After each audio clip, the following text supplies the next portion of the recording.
Welcome to this concept explainer brought to you by CBSC Score Lab of profsam.com, that is profsam.com. आज हम unit 5 magnetism and matter का एक बहुत ही fundamental topic the bar magnet discuss करेंगे। बिल्कुल। और कोशिश ये रहेगी कि इसे इतने सिंपल तरीके से समझें कि सारे कॉन्सेप्ट्स हमेशा के लिए याद हो जाएं और एग्जाम में कोई मार्क्स ना कटे। चलिए तो एक बहुत ही सिंपल से सवाल से शुरू करते हैं। हम सबने बचपन में कंपास देखा है, उसकी सुई हमेशा नॉर्थ की तरफ ही क्यों पॉइंट करती है? मतलब उसे और कोई डायरेक्शन पसंद क्यों नहीं है? हाँ, ये सवाल तो है।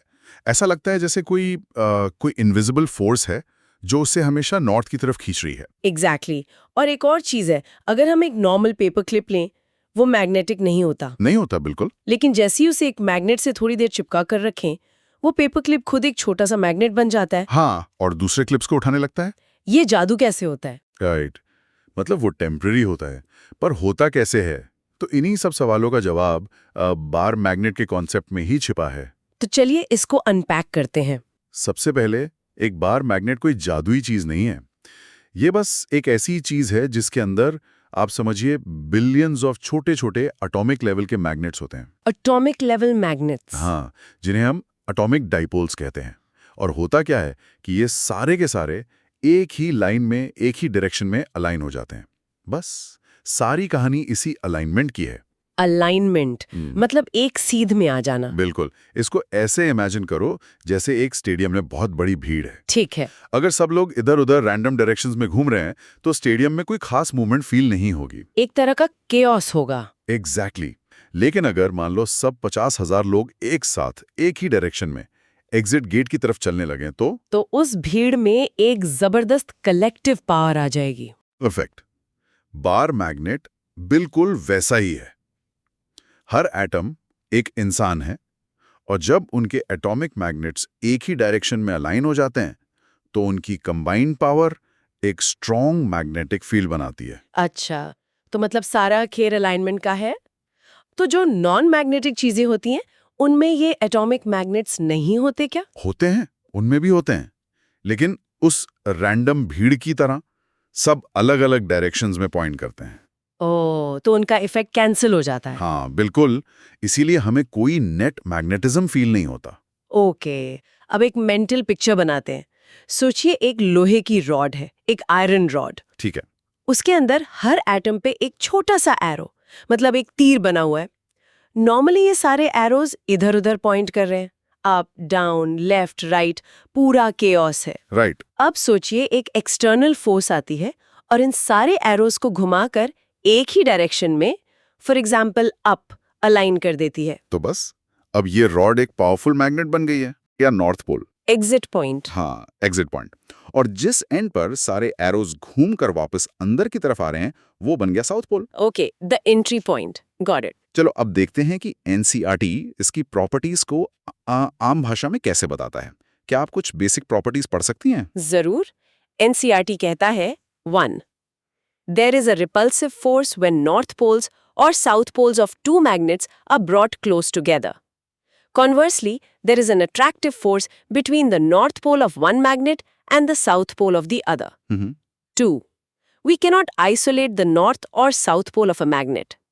If a bar magnet is broken into two halves, we get two similar bar magnets. Okay. And 3. The magnetic field lines of a magnet or a solenoid form continuous closed loops. ठीक है। ये continuous closed loops का क्या मतलब है? और हम poles को अलग क्यों नहीं कर सकते? जैसे पॉजिटिव और नेगेटिव चार्ज को तो कर सकते हैं। हाँ, यहाँ पर वही एरो वाली मेंटल इमेज काम आएगी। पहले क्लोज्ड लूप्स की बात करते हैं। Magnetic field lines north pole से शुरू होती हैं, हवा में घूमकर साउथ पोल में एंटर करती हैं। ये तो हुआ मैग्नेट के बाहर।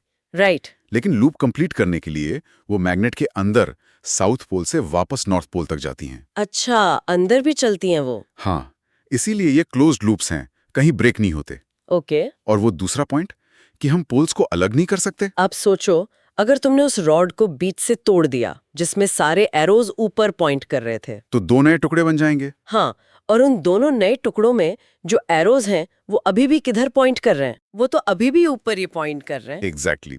तो हर टुकड़े का अपना नया नॉर्थ, जहां से एरोज निकल रहे हैं, और साउथ जहां एरोज एंटर कर रहे हैं बन जाएगा। तुम एरोस के एग्जिट पॉइंट को एंट्री पॉइंट से कभी अलग नहीं कर सकते। मतलब एक मैग्नेट को काटने पर दो छोटे मैग्नेट मिलते हैं। हाँ, इसीलिए अकेले नॉर्थ या साउथ पोल्स यानी मैग्नेटिक मोनोपोल्स एग्जिस्ट नहीं करते। होप यहां तक सब क्लियर है। This concept explainer is from profsam.com, that is profsam.com। जी। और ये जो प्रॉपर्टी है ना कि मैग्नेटिक मोनोपोल्स एग्जिस्ट नहीं करते, यही आगे जाकर गॉसेस लॉ फॉर मैग्नेटिज्म का फाउंडेशन बनती है, जैसे हम अगले टॉपिक्स में पढ़ेंगे। अच्छा। अब आते हैं उन कॉमन मिस्टेक्स पर जहां स्टूडेंट्स के मार्क्स कटते हैं। हाँ, ये बहुत जरूरी है। सबसे बड़ी गलती स्टूडेंट्स सोचते हैं कि नॉर्थ पोल मतलब पॉजिटिव मैग्नेटिक चार्ज और साउथ पोल मतलब नेगेटिव मैग्नेटिक चार्ज है। हाँ, ये कंफ्यूजन तो होता है क्योंकि ऑपोजिट्स अट्रैक्ट, लाइक्स रिपेल वाला रूल इलेक्ट्रिक चार्जेस जैसा ही लगता है। बिल्कुल, पर सही कॉन्सेप्ट यह है कि मैग्नेटिक पोल्स चार्ज नहीं है, वो सिर्फ रीजन्स हैं जहां से फील्ड लाइंस निकलती या एंटर करती हैं। और सबसे बड़ा प्रूफ क्या है? वही कि मैग्नेट को काटने पर दो नए मैग्नेट मिलते हैं, ना कि दो अलग अलग चार्जेस। परफेक्ट। तो याद रखो, मैग्नेट को काटो तो दो मैग्नेट पाओ। राइट। और दूसरी कॉमन मिस्टेक? एक और गलती, स्टूडेंट्स को लगता है कि मैग्नेट के अंदर भी फील्ड लाइंस नॉर्थ से साउथ जाती हैं। ओह, क्योंकि उन्हें लगता है जो पैटर्न बाहर है वही अंदर भी होगा। हाँ, पर सही कॉन्सेप्ट क्या है? लूप को कंप्लीट करना जरूरी है, इसलिए मैग्नेट के बाहर लाइंस नॉर्थ से साउथ जाती हैं और मैग्नेट के अंदर वो साउथ से नॉर्थ जाती हैं। अच्छा, तो मैग्नेट के अंदर फील्ड लाइंस की डायरेक्शन ऑपोजिट होती है ताकि एक कंप्लीट कंटिन्यूअस लूप बन सके। अब समझी मैं। एग्जैक्टली। और इस अंदर वाली डायरेक्शन को याद रखने के लिए एक सिंपल निमोनिक है। निमोनिक बताइए। SNAN। इसको बस स्नान जैसे याद रखो। इसका मतलब है साउथ टू नॉर्थ अंदर। SNAN, साउथ टू नॉर्थ अंदर। अरे वाह, ये तो काफी कैची है, ये याद रहेगा। एक और तरीका है, एक फिजिकल जेस्चर।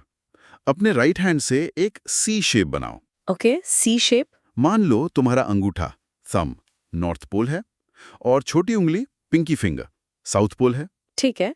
मैग्नेट के बाहर फील्ड लाइंस तुम्हारे अंगूठे से निकलकर उंगलियों के कर्व को फॉलो करते हुए छोटी उंगली तक जाती हैं। हाँ, एक कर्व बन रहा है नॉर्थ टू साउथ। और मैग्नेट के अंदर तुम्हारी हथेली के अक्रॉस लाइंस सीधी छोटी उंगली से अंगूठे तक जाती हैं। ओह, साउथ से नॉर्थ। ये तो पूरा क्लोज्ड लूप हाथ में ही बन गया। ये बहुत अच्छा तरीका है विजुलाइज करने का। और एक आखिरी एसोसिएशन, ऐसे सोचो कि नॉर्थ पोल एक गिवर है, वो हमेशा फील्ड लाइंस बाहर देता है। साउथ पोल एक टेकर है, वो लाइंस अंदर लेता है। Giver and taker. लेकिन घर के अंदर मतलब इनसाइड द मैग्नेट, साइकिल को चालू रखने के लिए टेकर ही गिवर को सप्लाई देता है। अच्छा, घर के अंदर टेकर गिवर को सप्लाई देता है। ये अजीब है पर याद रहेगा। चलो इस पूरी डिस्कशन को 3 एग्जाम सेफ पॉइंट्स में समराइज करते हैं। ओके। पॉइंट नंबर 1, एक बार मैग्नेट वो मटेरियल है जिसके अंदर के सारे एटॉमिक डाइपोल्स एक ही डायरेक्शन में अलाइंड होते हैं, जिससे एक स्ट्रॉन्ग नेट मैग्नेटिक फील्ड बनता है। ठीक है। Point number 2, magnetic field lines हमेशा क्लोज्ड लूप्स बनाती हैं। मैग्नेट के बाहर ये नॉर्थ पोल से साउथ पोल तक जाती हैं और मैग्नेट के अंदर SNA यानी साउथ से नॉर्थ जाती हैं। बिल्कुल सही। और तीसरा और आखिरी पॉइंट, मैग्नेटिक मोनोपोल्स मतलब आइसोलेटेड नॉर्थ या साउथ पोल्स एग्जिस्ट नहीं करते। एक मैग्नेट को तोड़ने से हमेशा दो छोटे कंप्लीट मैग्नेट्स ही मिलेंगे। एक्सीलेंट। तो ये था बार मैग्नेट का core concept. 12th CBSE physics, chemistry और मैथ्स में मैक्सिमम मार्क्स लाने के लिए profsam.com पर विजिट करें। That is PROFSAM, right? Yes, PROFSAM.com। चलिए मिलते हैं अगले कॉन्सेप्ट में।